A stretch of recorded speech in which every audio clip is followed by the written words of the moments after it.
sampaikan ini perkara pidana penganiayaan ditangani sekarang? Untuk sementara perkara dari klien saya itu Feren Dominika sekarang sudah berada di tahap 2 kejaksaan ya, dan kemungkinan akan dilimpahkan ke pengadilan. Yang pertama, kalau untuk kronologi dimulai dari tanggal 14 Januari 2024 dan terjadi di salah satu tempat umum di Kota Manado.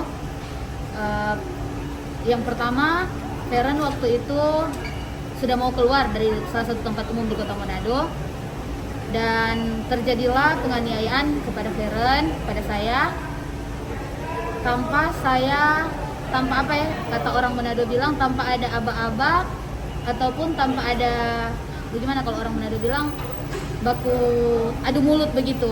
Jadi langsung tiba-tiba tangan dari pelaku sampai di mata Feren, artinya Feren ditonjok dan Feren terjatuh, dan akhirnya terjadi apa ya, Feren menangis intinya karena sakit ya, pastinya sakit karena sudah dianiaya.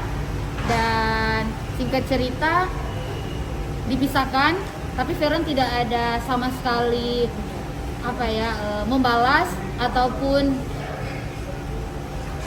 apa ya, gimana itu Kak, membalas, tanpa adanya membalas sama sekali. Nah, sehabis itu Feren langsung ke Polresta Manado ya, dan melakukan laporan. Setelah dari situ bagaimana? Apakah langsung sudah tahu infonya, sudah dilimpahkan ke kejaksaan atau bagaimana saat itu? Belum, kan masih awal. Nah, jadi pertama kan Feren langsung ke Polresta dan melapor di SPKT, dan juga menunggu, ternyata langsung dikontak si pelaku pada saat itu, dan menunggu beberapa jam. Akhirnya pelaku datang dan diadakan apa ya, dari pihak kepolisian waktu itu, Mediasi itu? bukan mediasi sih, lebih tepatnya interogasi gitu. Jadi Feren menceritakan, dan posisi Feren waktu itu yang matanya sudah bengkak, badan Feren sudah biru-biru. Feren memang pada waktu itu ingin sekali langsung membuat LP pada waktu itu, tapi karena mungkin dari pihak kepolisian mencoba untuk mendamaikan begitu, akhirnya dibuat surat perdamaian sebelum laporan ke polisian. Nah, dibuat surat perdamaian, sudah ditandatangani oleh Feren dan yang bersangkutan pelaku. Di situ Feren hanya meminta syarat untuk pelaku tidak mengganggu Feren dalam bentuk apapun, mau itu di dunia nyata, ketemu secara langsung, atau di media sosial, atau dimanapun, karena Feren tidak mau berurusan dengan pelaku. Ya, intinya Feren cuma hanya ingin hidup damai lah. Nah, dan selesai itu kita selesai, harusnya kita sudah damai di situ. Damai, pas pulang ke tempat tinggal Feren, si pelaku ini memposting surat yang menjadi itu apa, surat perdamaian, tapi karena surat perdamaiannya keliru, Feren menjadi pihak yang menganiaya.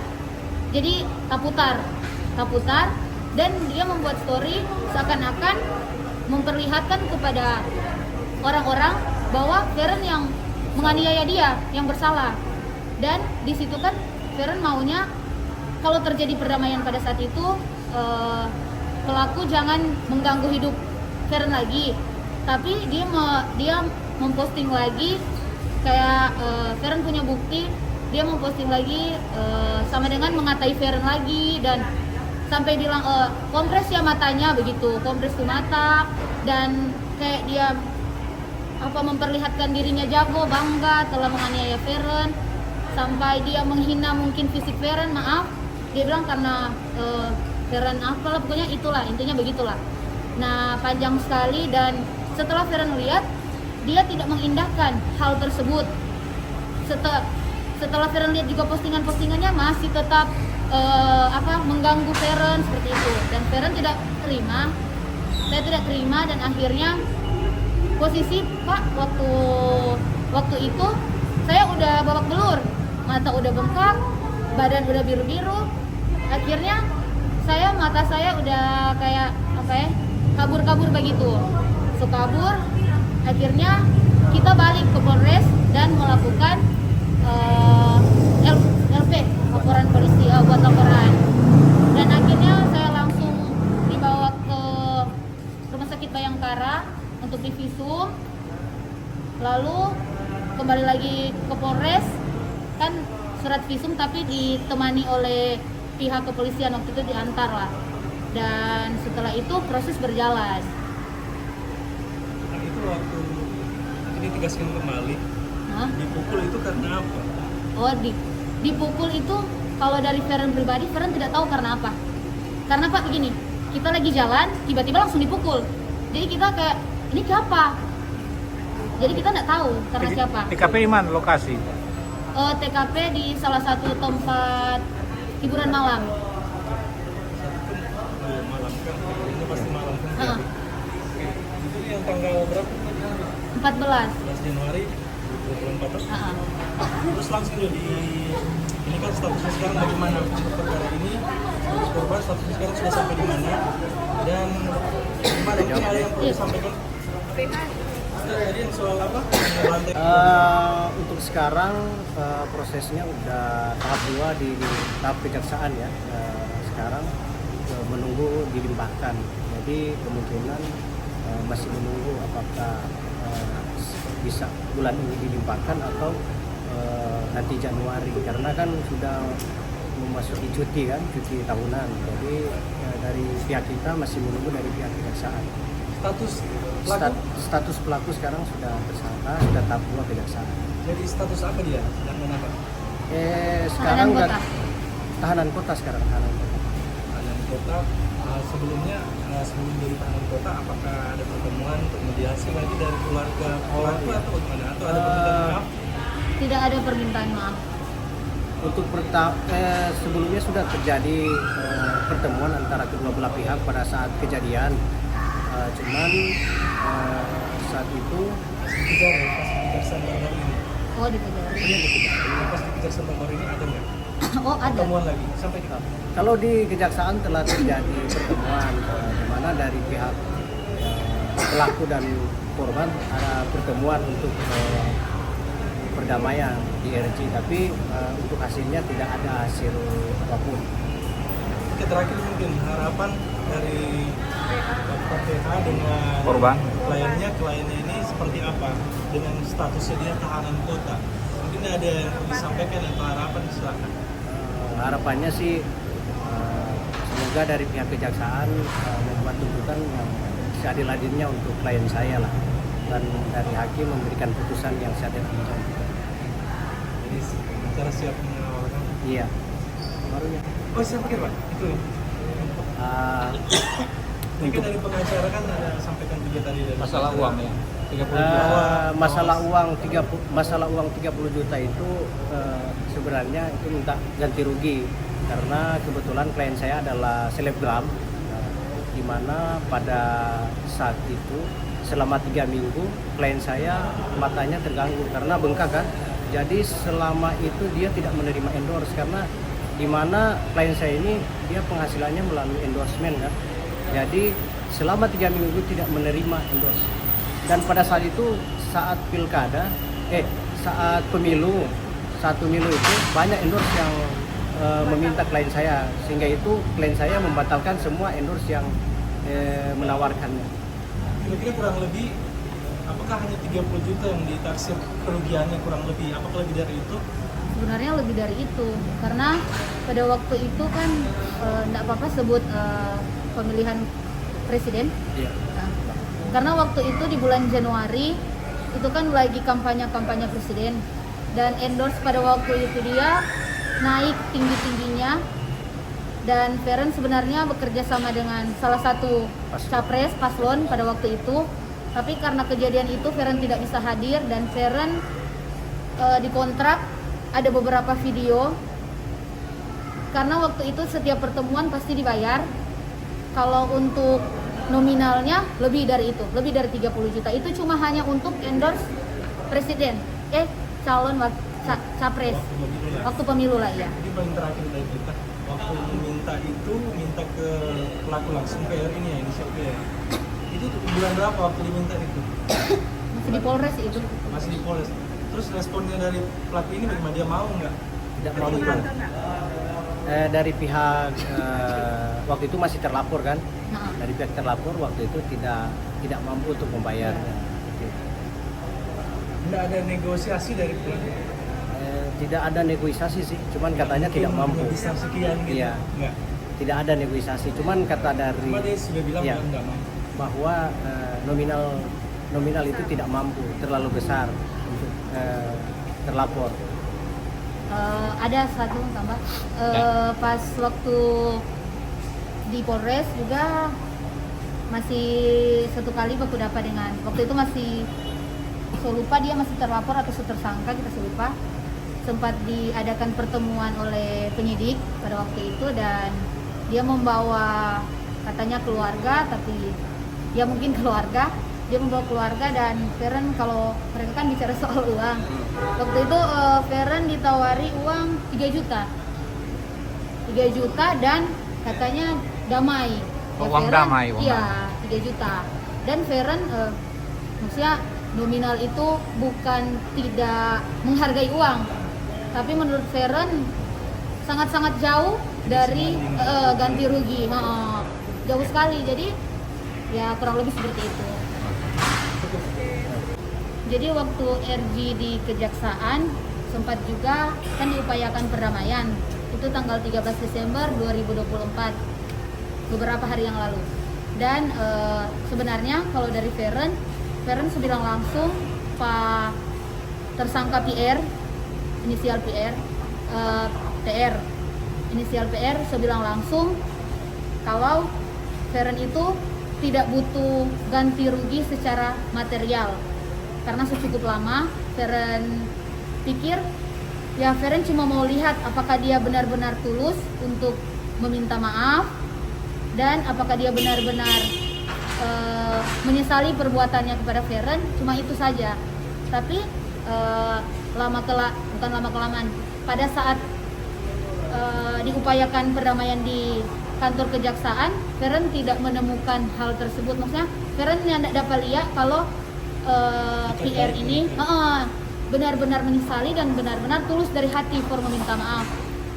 Karena ya bisa dikatakan cuma karena sok kepepet, itu pun dia tidak pernah cari Pak Feren, tidak pernah cari Feren ke keluarga, upaya untuk minta maaf atau apa selama hampir 1 tahun, 11 bulan lamanya. Jadi pas di kejaksaan itu dia Feren lihat ternyata memang sama sekali tidak ada ketulusan lah. Di situ Feren tekankan Feren tidak minta apa-apa, cuma minta ketulusan tapi tidak mendapatkan. Dan untuk harapan Feren untuk kasus Feren ini, semoga kasus Feren ini bisa ditindaklanjuti dengan baik oleh pihak-pihak yang Kejaksaan dan pihak-pihak dari kejaksaan dan pengadilan.